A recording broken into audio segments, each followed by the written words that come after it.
My name is Thomas. I'm a grade 11 student, and today I'll be explaining the fourth dimension. Now, I found a common issue with a lot of the explanations of the fourth dimension on YouTube is that they use very, whether intentional or not, very science-y, very sci-fi, almost fantasy like terminology and explanations that, while cool, don't really give the same intuitive way of understanding the fourth dimension that I think I can provide. They use ways that make it feel very advanced when it really can be boiled down to very, very simple ideas. So I'll be explaining that today with this talk.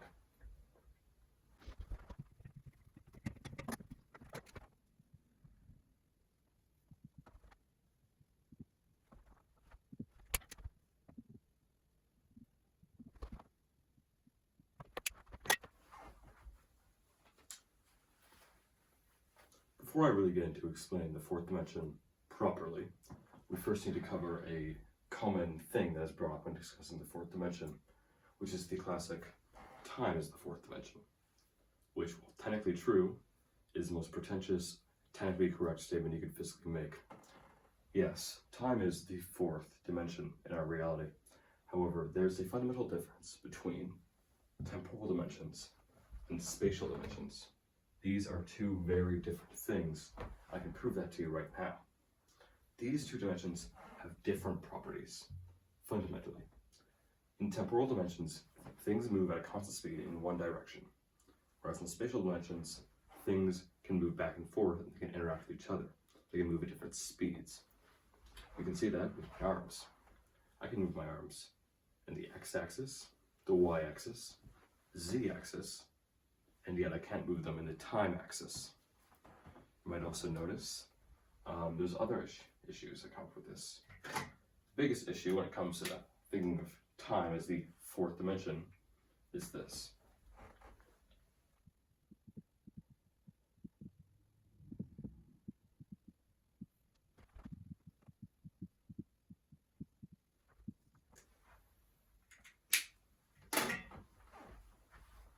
This is Mario. Mario exists in a two-dimensional plane. He has a y-axis and an x-axis, but no z-axis. He can move left to right, up and down, but not forward nor backwards. However, consider this. He's lacking a third spatial dimension. That doesn't exist for him. However, Mario does have one thing. He has time. In Mario's world, you can walk over to this Goomba. Well, close enough. Things can happen. Time progresses. Time exists within this two-dimensional world. And if you were to think of time as a fourth dimension, why would it make sense that a space can have one dimension, two dimensions, no third dimension, but a fourth dimension? I mean, like, this clearly shows that there's a difference fundamentally between a temporal dimension and a spatial dimension. These planes are different. A more technical way I can show what I mean by this. I can show what I mean by this in a more technical sense here by describing what a plane is.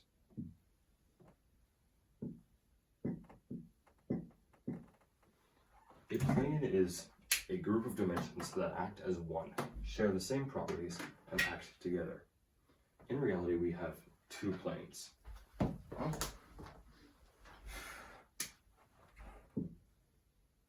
space, and we have time. Time and space are the two planes we have in our reality. A plane is a group of dimensions. That group can be any size.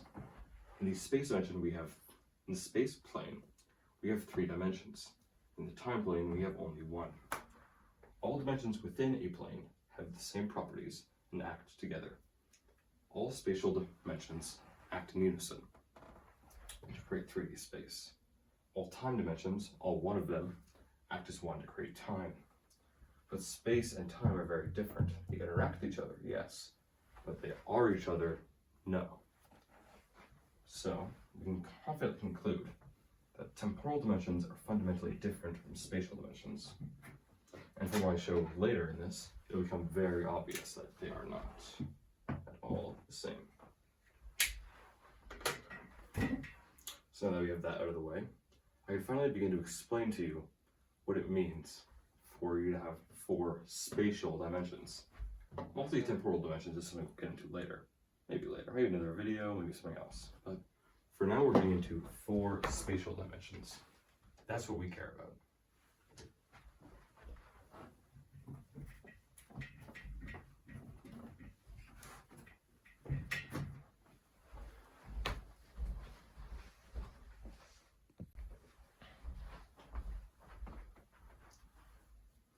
In order to understand 4 dimensions, you first need to understand 3 dimensions, and 2 dimensions, and 1 dimension, and even 0 dimensions. By observing these dimensions, we can then use them as a base, as a reference, to help understand what the 4th dimension look like. And I believe if you track along with me, and you really observe the patterns you see in these, the 4th dimension won't be that hard to understand. But in order to understand the 4th dimension, there's a very important rule, and this rule will help us, will carry us all the way to the 4th dimension.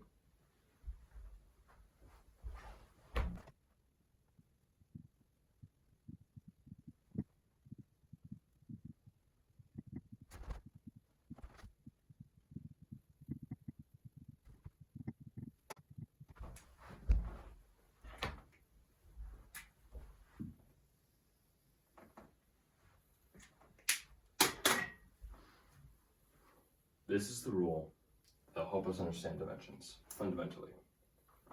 When adding a new dimension, for every point in physical space, take that point and make it into a line. That may not make a lot of sense right now, but I promise you, once I finish showing you these dimensions, you'll begin to understand. So let's start with 0 dimensions. How does 0 dimensions work? Well, I can show you what 0 dimensions looks like. It's not empty space. It's actually 1 point. 0 dimensions is one infinitely small, infinitely thin point. Only has one value, 0 or 1. Pretty basic. In a 0-dimensional world, nothing can exist, only yes or no. The smallest information anything can be. That's boring. Let's go to 1 dimensions. We'll start with our 0-dimensional point, right here. And we'll look at this rule. We're adding a new dimension. For every point in physical space, take that point and make it into a line. Apologies. So let's do that. For every point. How many points are there in this? I'm no mathematician, but looks like 1 to me. So take that point, make it into a line. So now we have 1 line for the 1 point we had before. This line is a representation of infinitely many points along this line. So how do we represent this line? Well, let's say we want to find something upon this line. Let's say we want to find this dot. How do we do that? Well, let's, seeing how it's a single line, or you'd almost think of it as a number line, we can simply use 1 single number to represent where anything in the space is. We'll call this number x. Every single point here has an x. So, x represents this entire space. This line goes out from negative infinity to infinity. So, we need a variable to represent it. Of course, there's no actual number line here. There's no 0 point, there's no 100 point. This is a line that goes in infinitely both directions, but we can use numbers to represent where they exist relatively to a point. This point we'll call the origin. It's helpful to have when we're thinking about 3D space, since all position is relative. But now let's go to 2D. So let's draw our one-dimensional line from before. We'll call it x. Let's look at this. We're adding a new dimension. For every point in physical space, take that point and make it into a line. So let's count how many points there are in this line. 1, 2, 3, 4, 5. Infinity. There are infinitely many points on this line. So let's start making the lines. Take each point, make it into a line. So that's 1, 2, 3. And then I need to do about infinity more of those. No, we can't do that. So how do we make infinitely many lines? Well, just like how we use a line to represent infinitely many points, we can use this big line to represent infinitely many lines going in this direction. This big line is called an axis. An axis represents all points and all lines traveling in one direction. Now, if we fill this in, we have our 2D cube. 2D square, if you will. How do we represent places here? There's infinitely many points, but I find a certain point. X doesn't work. X goes into infinity, so we can't use row system. So we have to add a new number. We'll call this one y. But here's a little secret. These axes, these two of them, they're the same as these variables. They're actually identical. This is just a geometric representation of these, and vice versa. So, each of these big lines, these axes, is just a variable. And here's a better way to explain this rule. We could rewrite this whole thing, or we could say, or add an axis. And it's simple as that. Now we understand axes, and we understand this new, simpler, more effective rule, we can get into 3D. And if you've ever heard that old saying, 1 is random, 2 is pattern, 3 apologize. The old saying actually goes, 1 is random, 2 is a coincidence, and 3 is a pattern. Well, here we have our random, our coincidence, and our pattern. Now that we've established these new rules, we've established a pattern, we can add as many dimensions as we want. So, let's add 3. We take our 2D point with their two variables, or two axes, x and y. We just add one more.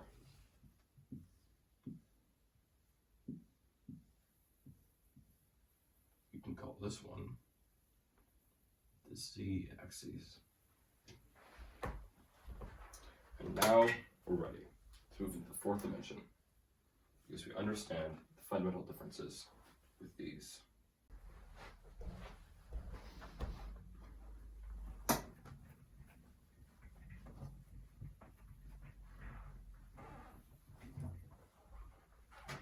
So now we're ready for the 4th dimension. We take our 3D cube, we create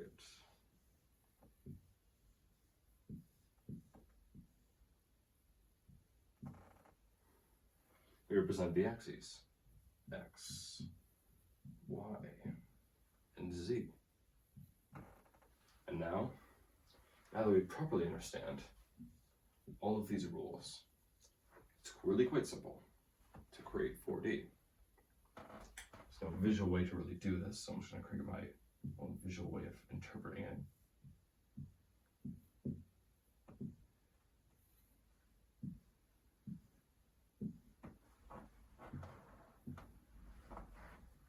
Here is 4D. And we make a new axis, and we call it W. This visual representation isn't super accurate. This isn't what a 4D looks like, but it's more of a metaphor for what 4D is like. I want you to focus not on the visuals, but on what we've done. We've added a new axis, W axis. Now we have 4 variables to represent space. And this is really all you need. Think of every point in a 3-dimensional space, like this. And then, simply, imagine if that was a spectrum, a line, a space made of 3D spaces. You got 4D.